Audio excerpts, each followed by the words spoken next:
right now, I think the industry is looking for leadership. I think we went through a phase very much where sport could drive sport in this area of coach development. I think that to a large degree, that sports have done a great job.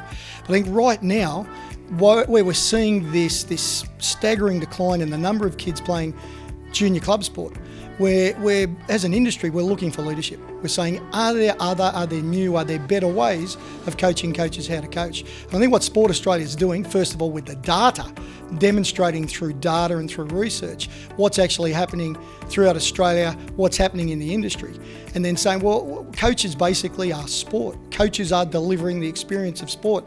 Day to day, the person who's delivering the experience of sport for us in the industry are our coaches. And I think it's great that Sport Australia are stepping up and saying, we're going to lead the future development, the future direction of coaching coaches in Australia.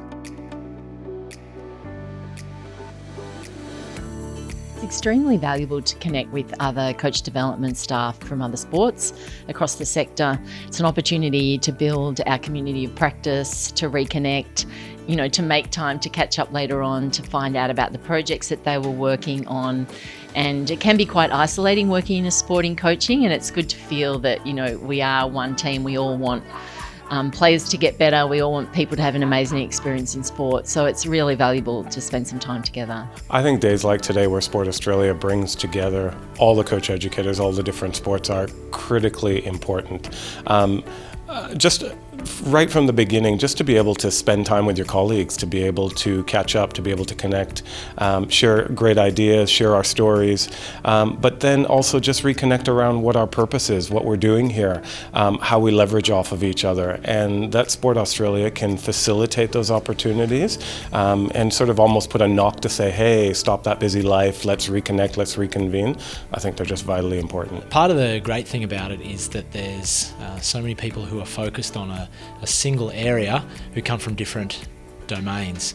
So I think the coming together of the sports sector and the education sector in particular is really useful because we're all working on similar problems.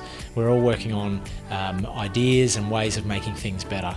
So having them all in the same room at the same time is really useful.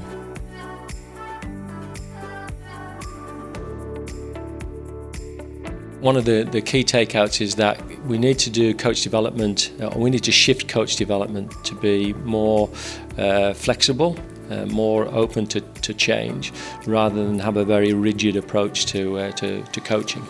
To have creative coaches or to develop creative players or athletes, we need creative coaches, and therefore what's the environment that we need to provide for them to share and learn and develop in. My key takeouts from the morning sessions was the importance of the coach as a developer of people, and it's not just about the technical and tactical. The coach develops the player holistically, whether they want to come and play every Saturday, whether they want to go on a high performance talent development pathway.